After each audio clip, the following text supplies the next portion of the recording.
আমাদের যে তিনটা সাউন্ড স্টুডেন্টরা ক্লাসরুমে দেখি কমন গুলিয়ে ফেলে সেটা হচ্ছে একটা ফ, আরেকটা ভ, আরেকটা হচ্ছে ব। ভালো করে খেয়াল করেন, ফ সাউন্ড ভয়েসলেস, আরেকটা হচ্ছে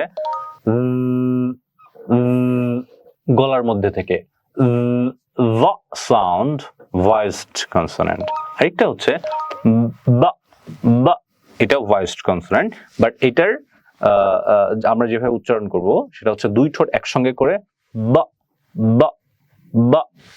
ওকে, আর আগের দুইটা কি ছিল, ফ, আর ভয়েসড যেটা সেটা ভ, ভ।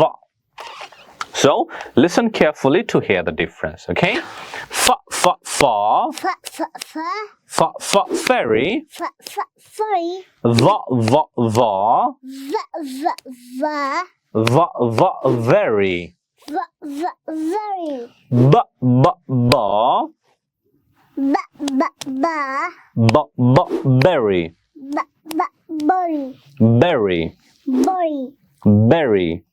berry. Okay, so আমরা একটা পেলাম fairy, আরেকটা very, আরেকটা berry, fairy, very, and berry. Okay, so let's practice one more example. Fa fa fa, Fa fa fa, fa fa fine, fa fa fine, va va va, va va va va, va va vine, va va vine, ba ba ba, ba ba ba, ba ba bine, ba ba vine, fine, fine, vine, vine, bine, vine. fine, vine, bine. So fa, va, and ba.